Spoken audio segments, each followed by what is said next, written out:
പ്രതിഷേധങ്ങൾക്കും ആശങ്കകൾക്കുമൊടുവിൽ വനനിയമ ഭേദഗതിയിൽ നിന്ന് പൂർണ്ണമായി പിന്മാറി സർക്കാർ.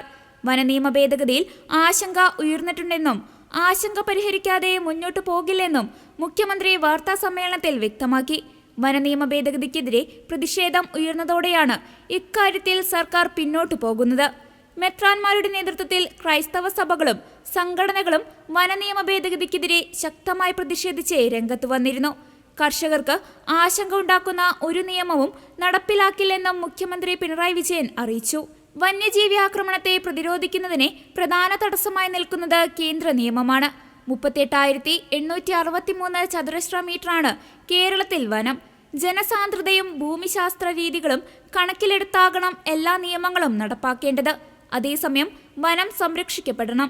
ജനങ്ങളെ ആശങ്കയിലാക്കുന്ന ഒരു ഭേദഗതിയും ഈ സർക്കാരിന്റെ കാലത്തുണ്ടാകില്ലെന്നും നിയമ ഭേദഗതി സർക്കാർ തുടരില്ലെന്നും പിണറായി വിജയൻ അറിയിച്ചു. സംസ്ഥാന സർക്കാരിനെ നിയമം ഭേദഗതി ചെയ്യാൻ ആകില്ലെന്നും അക്രമകാരികളായ മൃഗങ്ങളെ കൊല്ലാൻ പോലും പരിമിതിയുണ്ടെന്നും പിണറായി വിജയൻ കൂട്ടിച്ചേർത്തു. വന്യജീവികളുടെ ആക്രമണത്തിൽ ആളുകൾക്കും വളർത്തുമൃഗങ്ങൾക്കും ജീവൻ നഷ്ടപ്പെടുന്നത് അങ്ങേയറ്റം ദുഃഖകരമായ കാര്യമാണ്.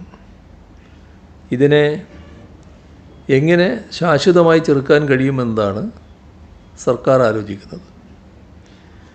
വന്യജീവി ആക്രമണങ്ങൾ നേരിടുന്നതിന് പ്രധാന തടസ്സമായി നിൽക്കുന്നത് 1972 കേന്ദ്ര നിയമം തന്നെയാണ്.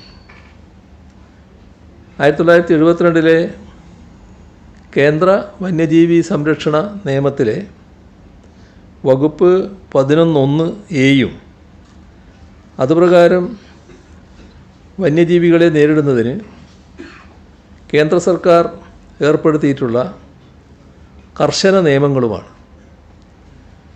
1972 പ്രസ്തുത കേന്ദ്ര നിയമം ഭരണഘടനയുടെ 252 അനുച്ഛേദപ്രകാരം പാർലമെൻറ്റ് പാസ്സാക്കിയിട്ടുള്ളത്.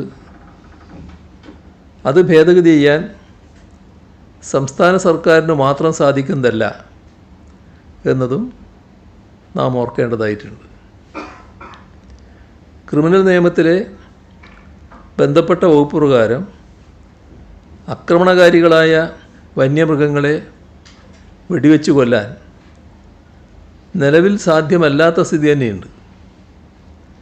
ഒഴിവാക്കാൻ പറ്റാത്ത സാഹചര്യങ്ങളിൽ മാത്രമേ ഒരു വന്യജീവിയെ കൊല്ലാൻ കേന്ദ്ര വന്യജീവി സംരക്ഷണ നിയമത്തിൻ്റെ വകുപ്പ് 11 അനുവദിക്കുന്നുള്ളൂ.